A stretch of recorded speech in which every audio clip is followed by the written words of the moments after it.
It's all you, The man. Atlanta Take it. Braves Let's go. are world champions. Yeah, man. World champions. It's We about came in- time. Nah. Couldn't get over 500. Ronald Acuna Jr. got hurt. What are we gonna Mike do? Soroka's down.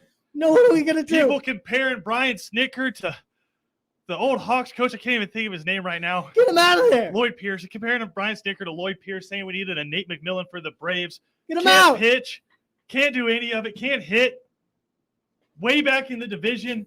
We're gonna finish last. They're going to go Christian. the worst. You should just give up. You should trade Freddie Freeman. We should fire Brian Snicker. It's all gone. That's what every good team does. No, we double down. We get Jocktober. We get Jorge. I need a nickname for him, Soler. Everybody calls him Yeah, he Soler. needs a nickname. Everyone calls him Solar Power, but we need something better than Nah, that. that's 'Cause a dude big is dude. that is a mountain of a man right there. The Falcons could use him playing left tackle. Yeah, right now. one word nicknames are primo. Yeah, I mean, Yeah. just like Solar Power is cool, but we need something better than that because what he did to that baseball last night is a crime in 50 states. Might be legal in Puerto Rico, but that's a protectorate, so we're not going to worry about that. Your Atlanta Braves are World Series champions. I don't know that it's still hit me yet. Like I don't know that it's really sunk in because for so long we have been waiting for a championship for this city, for this state. We've had the Olympic curse since 1996. It's gone. It's going to hit you Friday when you see that championship parade and they broadcast it. That's going to be beautiful I don't know. because that's your city.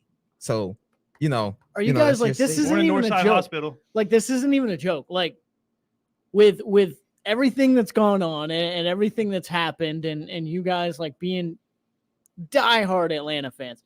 Like, do you think it still hasn't really hit you yet because you still feel like, all right, what's There's going a to go lot wrong? of scar tissue Like, there. what's going to go wrong? Like, something's going to happen. Something's No. going to come out. Like, is that why? I Or will honestly it's gotta just say the this. weight? If you want to go into like the full depths of my mind, which is a horrifying place, I was having like It's dreams fun last to night. visit, though. Yeah, no, I was having Yeah. I was having dreams last night that the Braves basically had just made it to the World Series. Like last night, they hadn't actually won Oh, the World no. Series. They had just No, they no. just did like that advanced them to the World Mhm. Series. Like I said, in my brain, I can't process championships. Mhm. I can't process like that you accomplished the goal of every fan of every sports team. Like you finally have that. And listen, Atlanta United. Yeah. I got in the like, argument with somebody like, last Atlanta night. It United, that doesn't. is so cool. Yeah, come on. I was so happy y'all won a Yeah. championship. I'm an Atlanta United fan. It's not relevant in terms of the Atlanta sports curse. No. You're too new. Exactly. Well, that's them. A lot of people go with, well, it's not a major sport. Well, I go with, they haven't gone through the pain. They like, Well, no, I haven't either, but like, I think it had to they be literally just I call got it there. the big four, and I think the fourth one is one you can usually alternate like in and out. NFL is always there. Major League Baseball is always there. NBA is always there. Now, depending on what part of the country you're in, I think you can alternate on the fourth. In the South, the fourth one's college football. Yeah. Right. So it had to be one of those four for me to feel like the sports curse had been lifted. Some parts of the country, I think you can throw hockey in there, right? Yep. You can throw some other sports in there. But the big three that are always there are NFL, NBA, and MLB. You Yep. had to get a championship in one of those. And 3 years ago, you weren't really thinking about that when the Braves were making that run to get their first division championship. Well, now they've won 4 in a row and a World Series. There's so much I want to talk about from this from a historical perspective. Maybe we'll go grab Kevin. Who knows? I don't know what he's doing right now, but there's just so much I want to talk to y'all about. But just the game last night, once Max Fried got stepped on, I felt like that's where that game just kind of flipped because the top of the first, Braves were just getting mowed down. Like the Astros came out playing good defense, and I think he had 2 strikeouts through the first 4 batters. And then Max Fried comes up, you give up the leadoff hit, and then you just have a little tapper that goes in between Freddie Freeman and Max Fried. Max Fried, a little bit too hyped up, doesn't really look at Freddie Freeman until he gets to the bag. Kind of a bang bang play, sticks his foot out, doesn't have the bag, gets his ankle stepped on, and you have runners on first and second. Nobody out, top or bottom of the first. Right, I felt like right then it switched because Max Fried in that first inning was pumping in 98-mile-an-hour fastballs. Max Fried typically sits like 93 to 95, and like 95 is top end. He's really just trying to get some sinker action on that fastball.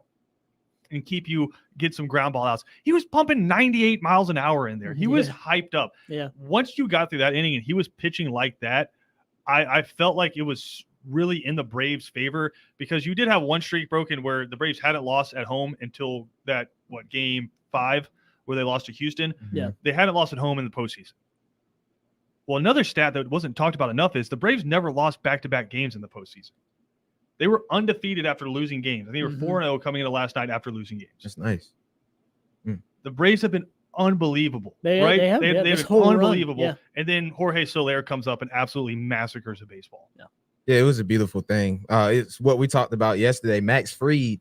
Yeah, I mean, he had a couple of rough outings before this game, but he can't go into that game nervous. And boy, did he look like he aced last night. He looked he looked looked good. like one of the top night. 5 pitchers in baseball. Oh yeah. Really And, good. I mean, serious face the whole game. He looked determined to win that game. I mean, he played great. And then he handed it over to the night shift there in the 7th to Tyler Matzik. I thought they might bring somebody else out there for the 8th, but you let him go 2 innings and he was filthy.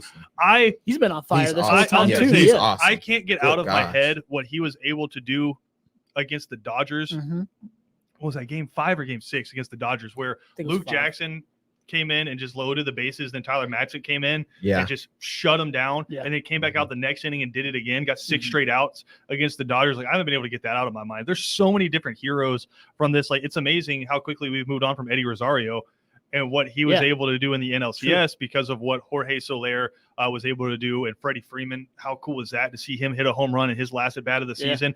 First, okay, I don't want to rain on the happiness parade, but and I am one of the weird defenders of Joe Buck. I think he's so neutral that it just ticks off fans of both sides. But Joe Buck, you can go to hell with the, wow, was that Freddie Freeman's last at bat for the Atlanta Braves hitting a home run? We're trying to enjoy a Yeah. championship. Come on now, don't do that. And you're Yeah. trying to ship our best player off. Yeah. But that was really the only negative from the night. Because, I mean, point being, I never felt like this one was going to go the other way. The Astros just felt defeated. And They the did. Braves were You could just see locked it in in. the fans too. Yeah. The fans felt defeated. Once you get the fans out the way, it's pretty. It's Oh cool my sailing. God, the shot! If you haven't seen it, it's on Braves social media, wherever you want to follow it, Facebook, Instagram, Twitter. Of Jorge Soler's the field angle view of his home run. Mhm. You have all the pom poms going on because remember, in that situation, it was 2 outs.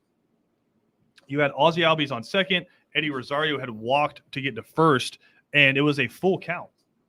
And so they were hyped up, thinking they're about to get out of this inning, not give up anything. It's still going to be a tie ball game. And as soon as he makes contact, you see all the towels and pom-poms go from here to it's disappeared. Yep. Fans putting their heads down, Yeah, shaking their it's- heads. No, the best is the surrender cobra, right? Like when you see a fan put both hands on their head and the elbows go up, Yep. And That's it's when just you know your beautiful team to did see something. an Atlanta team do that to another fan base, especially Houston. Yeah. Knowing what Houston did a couple of years ago, that's why I was just so happy about it. Like, okay, we beat a bunch of cheaters. Well, I think that. I think that moment, right, is something you've been waiting on. Of course, I'm not talking about the World Series win. Of course, you've been waiting on that for 20 whatever years. But 26. there you My go. whole life. So I thought it was 26, but that whole time. But we've been waiting. Think about it. We've been waiting for that moment from the Braves for basically 365 days now. Since you went up 3-1 in the Dodgers and you wanted that game, I was like, go out, end it, leave no doubt. And you never were able to do that. And you come back out against the Astros, you get up 3-1 here in the World Series, and you're in Braves country there in Atlanta. And I'm like, man, go out there, leave absolutely no, just crush it. And you started with a grand slam, I believe, there in Game 5, right? Yeah, In the first World inning, Series, and yeah. then everything just kind of, the Astros came back, ended up getting the victory. You've been waiting for this moment and for this opportunity where the Braves, where they just come out and just absolutely crush the whole game and leave no doubt to no, we're coming out, we're winning this, and everyone in the building is going to know it early. And like you guys said, that's exactly what happened last night. So I feel like this has been building, and finally you get that moment of just like, it's like you've been talking about with Georgia possibly being able to, kill a team, basically, right? You come out kill here, a program, kill a program. You've been waiting on that from the Braves for a long time, and like you said, it's rare to see it. It's weird to see it almost from the Braves because you're used to it going in the wrong direction so many times. But man, that's exactly what they did last night. There was never, once you got past that second inning, there was never a doubt in my mind. I didn't want to say anything, of course, didn't text you anything like that. But there's never a doubt in my it was mind. Really like you're up 3-0, that and I felt good at that point because Max Fried was dealing. But when Dansby hits the bomb, it's like that was it. Like there was no coming back. Yeah. When they went up 5-0, I was like, it's done. Well, and because it's just like you knew the Braves, like at the first sign of any inconsistency from Max Fried, you go to the bullpen and you sell out. Like all of your arms are rested for the most part because you went with in Game 5. You put guys out there who you weren't going to rely on. Like you let Chris Martin and Drew Smiley get some significant pitches in there because you're like, listen, this game's kind of already out of hand. If we come back, great. If not, we're not going to cook through our bullpen. And so we're going to give the Tyler Matzek 2 days rest. You didn't end up needing most of these guys, right? But you're going to give Tyler Matzek 2 days of rest. Luke Jackson coming off would have 2 days of rest right there. So you had your entire bullpen. Will Smith had 2 days of rest. So you knew, and I think I had a sneaking suspicion that if Max Fried early had gotten, especially with that 3-0 and then 5-0 lead, if like in the 4th or 5th, if Max Fried had gotten a little wobbly, I have a sneaking suspicion we might have seen Ian Anderson come in just to try to close that out. But you didn't need it because Max Fried was that good. That was an all-time performance. I think he's one of 2 players now in Major League Baseball history. I want to look it up because I don't want to take away from Max Fried. He may be the only one who had 6 innings of shutout baseball with no walks in a clinching World Series game. Like Max Fried came out and gave you his best performance in the postseason, period, he's ever had. He was dominant. And so I thought he might come back out for the 7th, but obviously they had a plan in place. And I thought that was really cool to see for all of the Gabe Kaplers. And that's a good looking man out in San Francisco. You haven't seen a picture of Gabe Kapler.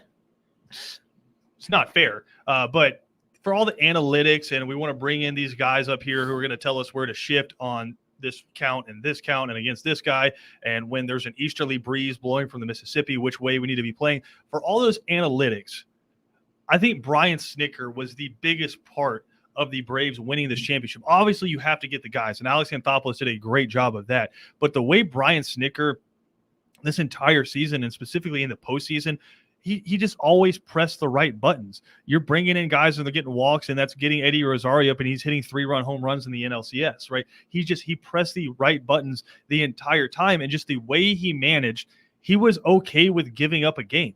He's like, listen, I'm not going to cook through my bullpen, and he did this multiple times. He did in the NLCS, and he did in the World Series. I'm not going to, and Cam, you've seen this in NBA, I'm not going to waste all of this effort for one game when I have a 3-1 lead. Right? If a team has their back against the wall and they come out and they throw everything at you and they have a 20-point lead in the 3rd quarter of an NBA Finals game, you're not going to blow up LeBron James trying to come back from 20 points down, right? You're going to sit him and Anthony Davis and these other guys. You're going to let them rest and come back for the next game, right? It's just you saw Brian Snitker, I thought, pressing all the right buttons. You had your starter, like the guy you had for this, break his leg. Yeah. In this series, and you were still able to win it in 6. So I'm so happy for Brian Snitker. Literally, Freddie Freeman said it last night. He's worn every hat in this organization. He's worn hats for teams that don't exist anymore inside of this organization, right? And I feel like he deserves this, I think, as much as anybody. I mean, yeah, I feel like last year it was actually good that happened. I know it sounds crazy, but it's actually good. You learn from your mistakes, learn from your lessons. The next year, you win the freaking World Series, and now. And I don't want to look too far ahead, but now we're like, man, this could be a potential powerhouse. You bring back some of your good guys, Soroka, Acuna, man, it's going to be really nice. I think the biggest thing, and this is what the national media is not talking about when they talk about Freddie Freeman potentially leaving the Braves. Buster Olney, I thought, has done the best job of this, and I think there's maybe 2 or 3 people I would listen to over Buster Olney, and that's a maybe. And like one of them's Tim Kurchin, right? Yeah. Buster Olney came out this morning on Keyshawn, J. Will, and Zubin in the morning, and he said, listen, there's a 0.5% chance Freddie Freeman leaves. The Braves are going to break him off. The narrative the entire year has been, let's wait till the end of the season and we'll get this deal done. Freddie Freeman's going to be an Atlanta Brave going forward. But the thing they're not talking about inside of that is you already have Ronald Acuna and Ozzie Albies locked up. They have their deals. Ronald Acuna has his $100 million deal. And is that going to get renegotiated sometime in the near future? Probably. But you have him locked up at least for next year and the years after that. And Ozzie Albies, same way. You have those guys. Dansby Swanson, you have him, right? Austin Riley, you have him. He's coming back. It's going to be more so of a who do you not keep, right? because you could potentially have a DH next year. So do you try to keep Jorge Soler, right, and just let him be your DH and just mash home You know what runs? I always say, man, you win the championship, run it back. I don't see what's there to break up. You got to 1000%. run it You back. just won a World Series, Yeah. and you could be adding Mike Soroka and Ronald Acuna to your You got to roster. run that back, man. There's Well, no changes to that. That and You gotta run it what back. would the mood change? What did we just hear a few days ago from the Braves organization? Is they basically sat back and for once and forever. I mean, bet people have been clamoring for it for a long time. You had the leadership say this during the trade period and everything like that. Go get what you need. During the NLCS championship celebration, they came out and said it. He's like, I looked at Brian and said, go get what you need, and we'll fund it. And why would that mood and sentiment be any different after you just won a World Series? I don't think it's going to be. Yeah. And I think that's going to be exactly what they say, not only about Freddie Freeman, but about all these other guys too. Yeah. Why wouldn't you? And I think there are some guys that you have under contract. If I'm being honest, I don't know who all of them are, but there are some guys that you acquired at the deadline that are on multi-year deals. Does that mean you're going to keep them all? No, but it's going to be interesting because potentially you could add Ronald Acuna back to the lineup. And if you need to, you can rotate him at DH and Jorge Soler in the outfield. Do you keep Adam Duvall? Do you keep Eddie Rosario? Do you keep Jock Peterson? And Kevin brought this up. A lot of your big time prospects, your top 3 or 4 prospects are all outfielders. So who do you keep? Or then since you have these guys in the outfield now, do you maybe start packaging some of those big time prospects and trying to bring in 1 or 2 more pitchers to this? So it's going to be fascinating. But I think now in the next couple months, you just celebrate the fact that there is finally a major championship back in the state of Georgia, in the city of Atlanta. The Atlanta Braves are world champions. We're going to go from being really happy to really critical. The initial college football playoff rankings came out last night, and they were pretty atrocious. Yeah, it's terrible. We're going to dive into those when we come back. Georgia, obviously, number 1. After that, it got really weird really fast. All that coming up right here on ESPN Radio, your home of the world champion Atlanta Braves.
I can actually understand him in this song. Yeah, this is This is the acoustic Eddie Vedder. Mm-hmm. Isn't this from the Always movie good. where the kid like goes out into the woods to like live in the wilderness because he's eaten by a bear? They find him at the was it like a bus or like a van in Alaska? Haven't seen it. What is it called, Kevin? Horrible movie. Into the Wild. That's right. Kevin said horrible movie. Sorry, I already spoiled the end for you. But anyway, welcome back to ESPN Radio right here. Your home, I'm just going to keep saying this, of the world champion Atlanta Braves. Oh, you deserve to say it, man. Keep saying it. We're going to say it over and over. I can't wait for Mark to cut the promo because we are going to be playing the hell out of that. But going from fun, happy things to just amazingly asinine and stupid things, the college football playoff ranking coming in. And no, Ben, I wasn't talking about you when I said stupid and asinine. Whoa. As Ben brings in Taco Bell, he kind of looked at me sideways because Ben walked into the studio as I said that, and he was like, no. He said, wait a minute. You talk about a guy who could just throw me through the drywall. I would never say anything like that. He could probably throw that bag of Taco Bell at you and it would hurt you. It would break something. I would probably die. But no, never say that about Ben Troop. No, I'm talking about the college football playoff rankings. We got the first one last night. As expected, the University of Georgia is number one. I don't think anybody would have expected anything different, right? As dominant as Georgia's been, given up, as BJ Bennett is writing a story about, has given up one first-half touchdown all year. I agree with that ranking. Yeah, so Georgia's number one. After that's where things got weird. Mm-hmm. Now, yesterday in my predictions, I said, Cam, Michigan State would be number two in my mind, and Alabama would be number three. I called Bama too. You did call Bama too? That's what happened in the college football playoff. They said Alabama is number two. After that, it goes Michigan State and Oregon. So if the season ended right now, you would have Georgia, Oregon, which would just be a slaughter. Yeah. And you would have Alabama, Michigan State, which would, in my mind, also probably be a slaughter, a 20-point game. But that being said, to me, that means they probably got the first two right. Mm-hmm. And so after that, though, Michigan State number three, I get it. Oregon's number four. I was lost. Oregon lost to Stanford. Let's just keep that in mind. 3-5 Stanford. Number five is Ohio State, who lost at home to aforementioned Oregon, who lost to Stanford. After them is undefeated Cincinnati. It gets worse. Who, in my mind, probably has the third best win. Oh, yeah, and they're also undefeated. So you have them behind two one-loss teams. Yep. Right? I get Georgia, Alabama, Michigan State. Fine. Cincinnati, I think, deserves to be number four. I don't even like those, to be honest with you, but it is what it is. I think Cincinnati deserves to be number four. Absolutely. Cincinnati beat Notre Dame at Notre Dame. Notre Dame, according to these rankings, is a top 10 team. They're number 10, right? Oregon beat Ohio State, who you have at number 5. Who has Ohio State beaten? Is exactly. I'm sorry, PJ, but they don't have. You're exactly right. They don't have. But it's a 3-loss Penn State. This is what I was upset about. Then you beat Rutgers, Akron, Tulsa, and like Indiana and Maryland. Mm-hmm. Where's the quality win? Minnesota. Yeah. Minnesota, which they have ranked, who lost to like Bowling Green. Are you kidding me? Yeah, but it looks like Minnesota is going to go to the Big Ten championship. So I will put it like this. That doesn't mean they have to be ranked, though. You know what I mean? If Clemson had the same resume that Cincinnati had right now, Clemson would be number 2. Because it's just Clemson. Yeah, Clemson would be. So I don't understand it. I don't understand it. No, it's basically them saying this is a Power 5 invitational. After Cincinnati, you have Michigan, who just lost to number 3 Michigan State. I thought interesting. I think this is where they deserve to be ranked. Yes. Oklahoma, number 8. That's weird. They're saying they have not been impressed with Oklahoma. The only reason Oklahoma's number 8 is they're undefeated, but they have not been impressed with them, and that's because you almost got beat by Kansas. But their resume is better than Ohio State. I don't know that it is. It's about equal. I think I would take Ohio State's resume, even with a loss to Oregon, over Oklahoma's, because Oklahoma, outside of 2 games, Oklahoma boat raced like Western Carolina, and they beat Texas Tech pretty good. And Texas, but like after Texas Tech has just fired their coach. Yeah. But outside of that, it's pretty much been 1-score games. Texas Tech has not been a solid program for, I'd say, 5 or 6 years, really. Since even with Cliff Kingsbury was there, they were not great. Right, exactly. So like, and when this is the difference for me, the main difference with Ohio State, they've beat a bunch of like marshmallow type of football teams, but at least they've beat them how you're supposed to. Now, I'm not saying that makes you a great team by any means, but it makes you a good team and a team that I actually will look at as ranked higher. Oklahoma, like, Ohio State has played the same type of opponents as Oklahoma has, and Oklahoma has won by only one score in almost every game this season, including the Kansas, which they were down late in the fourth quarter too. So like, I think those are major problems. Yeah. And like you said, I think they got two people right basically in this whole top 25, and that's Oklahoma and Georgia. Like those are the only two I agree with. Now here's where I think Kurt Herbstreit made a good point last night, and I kind of said this yesterday when we were talking about Alabama and Georgia. That's going to sort itself out. Yeah. Like Alabama and Georgia, if Alabama wins out and Georgia wins out, they're going to meet in the SEC championship, and one of two things is going to happen. Alabama's going to beat Georgia, and they'll both be in. 1 and 2. Sorts itself out. Or if Georgia beats Alabama, Alabama's done. Yep. Like they're not going to the college football playoff as a 2-loss team. But, and I want to give credit where credit's due, Josh Pate brought up this point. There is a 2-loss team that I do think controls their own destiny. Auburn, yeah. And Texas A&M. If Auburn plays Texas A&M this week, they have Alabama coming up on the schedule. If they beat Alabama, they go to the SEC championship. And so if you beat Texas A&M, Alabama, and Georgia, even with 2 losses, you're and one of them would be to Georgia, which you've avenged, you're going to the college football playoff. Absolutely. So, but what the funny thing is, if Wake Forest wins out, which Wake Forest still has NC State and Clemson and North Carolina. I think they play North Carolina this week on the schedule, as well as Boston College. Mm-hmm. Let me give you 2 teams: undefeated conference champion Wake Forest or 2-loss Auburn. Who gets in? It's going to be Auburn. Wake Forest would not have a ranked win. But it's going to be Auburn, but it should be Wake Forest, because if you could do the same thing that you've done for Clemson all these years, you should do the same thing for Wake Forest. That's all I'm saying. My difference with that would be is Clemson, even in those years, I believe, had ranked wins. I literally think last year they had 1. And they lost to Pitt one year where Pitt was like terrible. Agreed. But I'm pretty sure that was before the downfall of Florida State. And there was a few other teams in the ACC. No, they had some quality. Year, they had a quality win that year. I want to say they that's beat all I'm saying. A&M or Auburn. This is like the reversal that I think we're going on. It's every year it's different with the college football playoff, and it makes me so mad.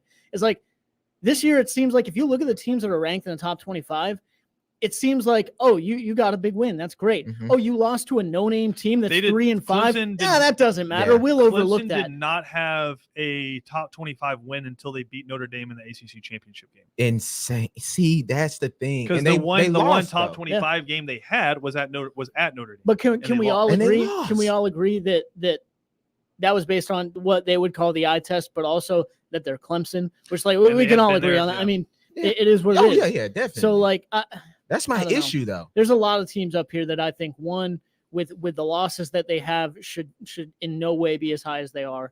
But then, of course, you have the comparison there with you rank one team that's too high with terrible losses. Mm-hmm. Well, they got beat by this other team, so now that other team has a higher ranking because they beat Texas A&M at 14 is kind of a little wild to me, and because of that, now you have Alabama lost, but they only lost to Texas A&M, and they're up at 14, so that's not that bad. Who do y'all have at 5 or 6? That's wild. I think we all have the same top 4, but who's 5 or 6? Because that's where I'm getting lost at right now. I mean, I have the same top 4, but not in the I told you guys yesterday, the same way. I had Ohio State over Oregon. I think Ohio State's a better team, and I kind of do it of who has a better loss. Ohio State lost to Oregon. Oregon lost to Stanford, and I think Ohio State's figured out a lot of things since then. So if I had to give you my top 4, it's Georgia, Alabama, Ohio State, and Cincinnati. Mine would probably be Georgia, Alabama, Michigan State, Cincinnati. But the way I do it in my mind is the 4 best teams, because right now the whole season hasn't played out yet, so we don't know the full resume. If I had to pick the 4 best teams in the country, that would be. I think I'm going based off.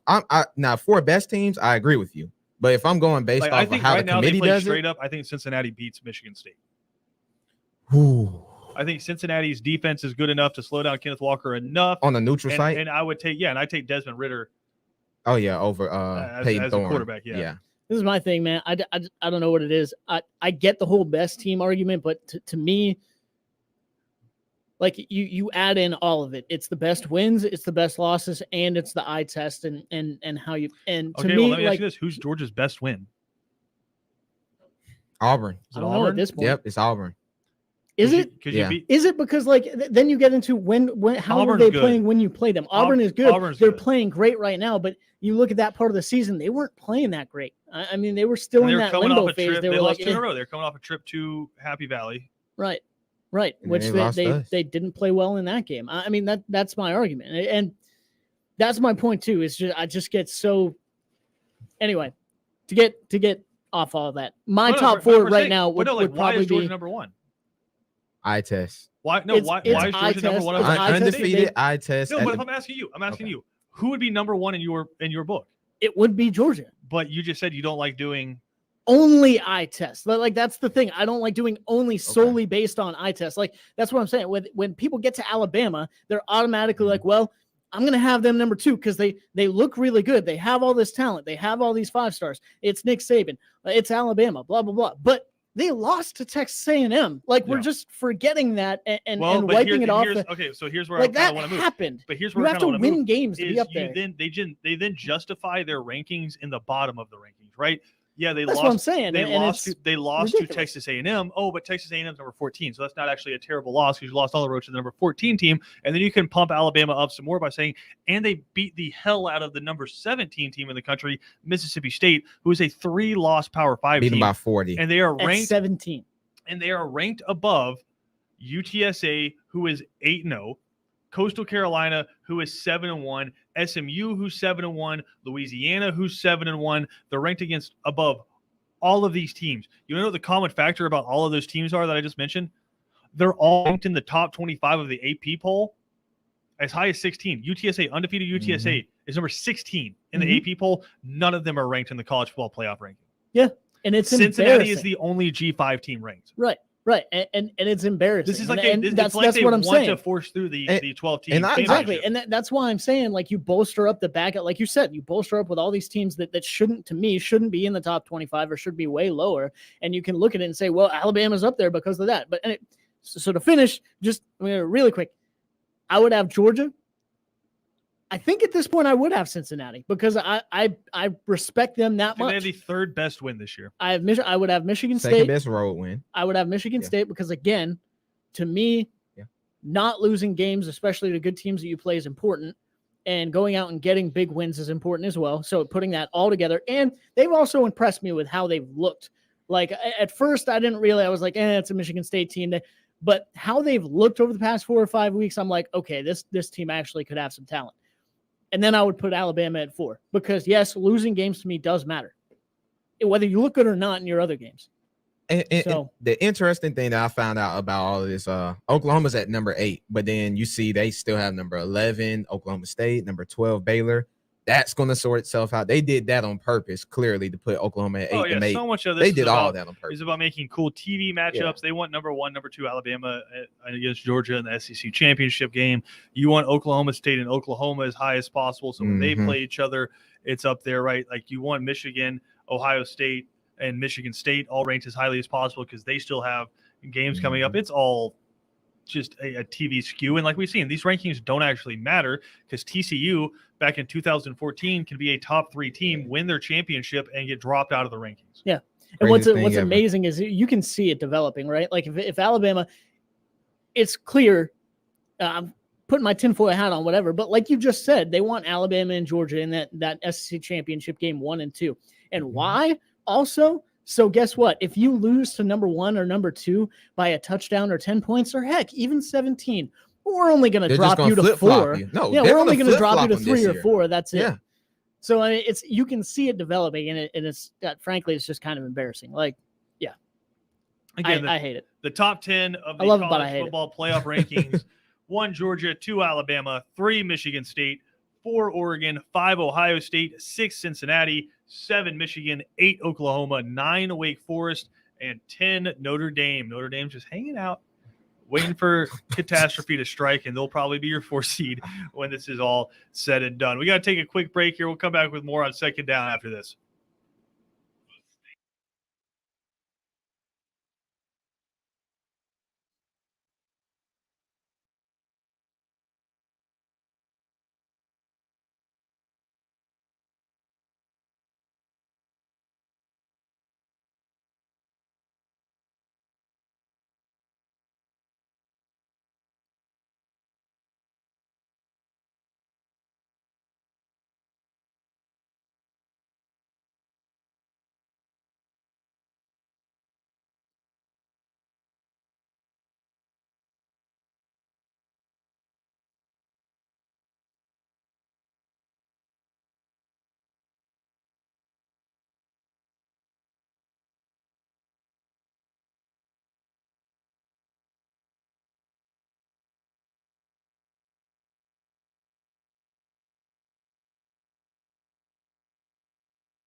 Second Down on ESPN Radio is presented to you by the Uniform Source. Christian Gokel alongside PJ Zuko and Cam Ursery. Guys, with all this World Series talk, which, I mean, well-deserved, because in case y'all missed the news, the Atlanta Braves are World Series champions. Oh, man. That's awesome. In case you missed the news, Congratulations. we'll be talking about that plenty.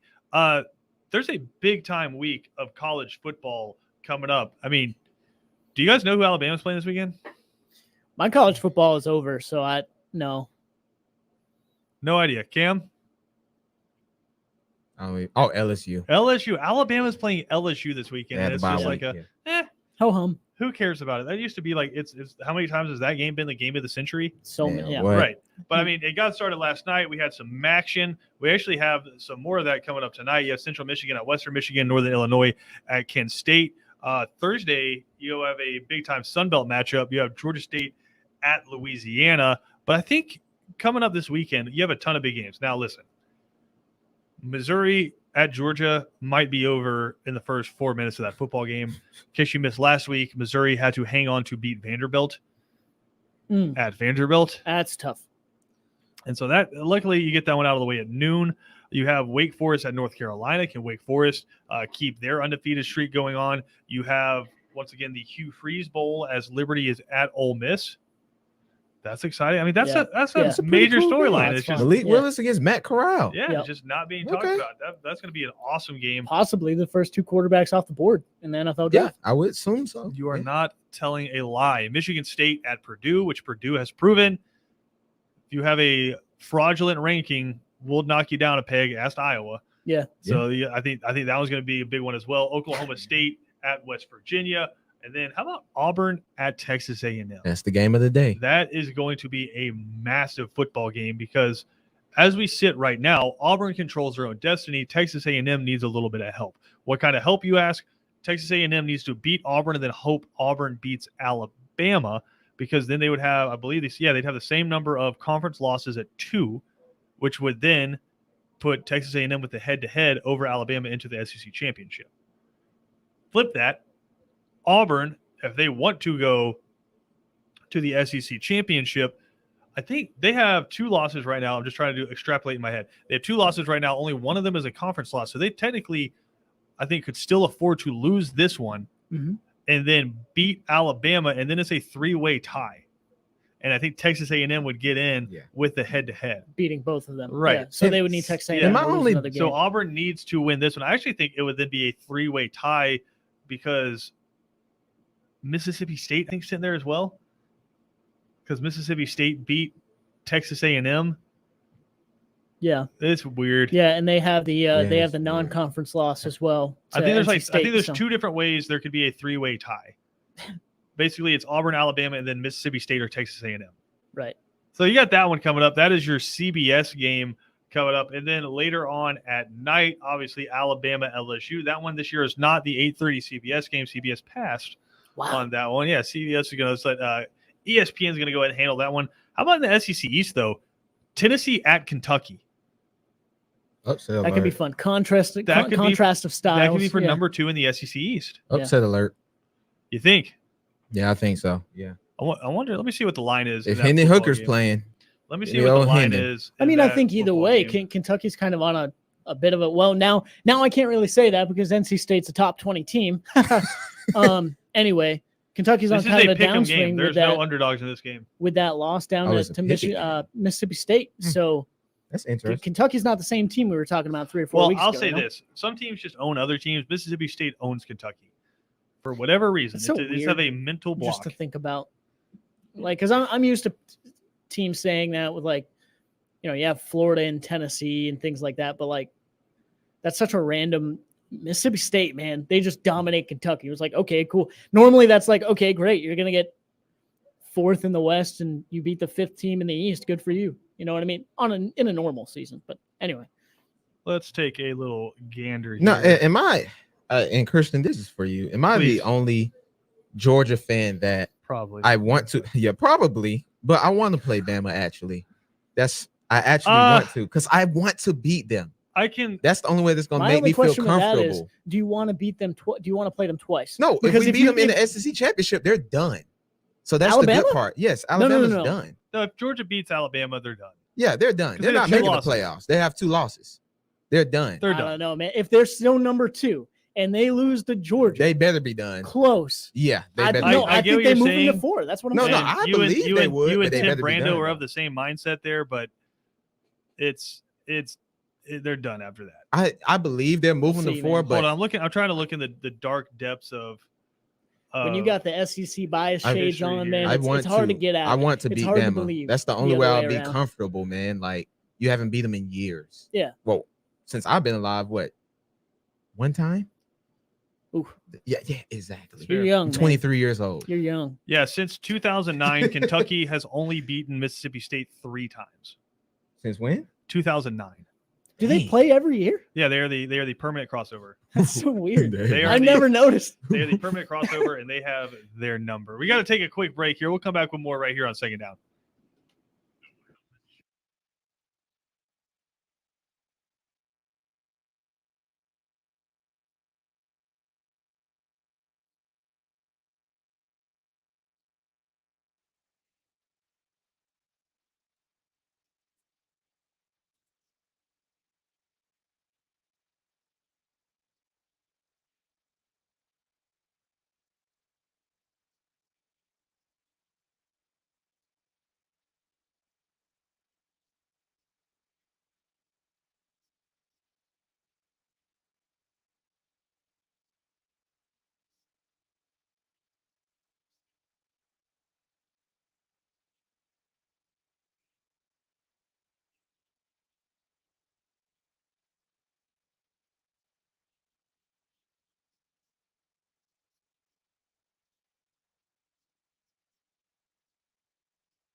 Second Down on ESPN Radio is presented to you by the Uniform Source. Of course, ESPN Radio in Hilton Head, Savannah, Brunswick, and Waycross, wherever you're listening to this, your home of the world champion Atlanta Braves. Now, Yes. I'm sure all of you guys are familiar with Jock Peterson's Player Tribune story that he wrote during these playoffs, where he talked about coming to the team and seeing how downtrodden the locker room had become, dealing with all the injuries, mired in mediocrity, couldn't get above 500, right? And he came in, he's like, man, the locker room's just kind of eh. And so him and a couple of other guys that had just come in tried to switch the vibe up a little bit, right? Like, we forget about the guys who were added that really didn't make it to the roster. Stephen Vogt, who came in and played catcher while Travis d'Arnaud was trying to get back, right? Some of those guys. He said he was just trying to change the vibe up. And so he tells a story about getting off of the plane and hopping on the pitcher's bus because he was playing cards with them and just wanted to switch up the vibe a little bit. They asked him why he was on. He said, because you guys are gonna be the MFers who lead us to a World Series, right? Well, a new Jock Peterson story has emerged, this time via Jeff Passan of ESPN. And this is directly from the story. He says, quote, so popular were these Braves becoming that Harry Styles spoke about the team on stage during an Atlanta tour stop, predicting that the team would, quote, go all the way. Peterson, alerted to this, knew someone who could deliver a message to Styles. He sent a jersey and a note which read, from one bad B word to another, love Jock Peterson. I mean, you got to re-sign him, right? How about that? This is a locker room glue guy. That's 2 World Series in a row for Jock Peterson. Yeah. One with the Dodgers last year, Right. one with the Braves this year. You got to re-sign him, right? Yeah, you need that.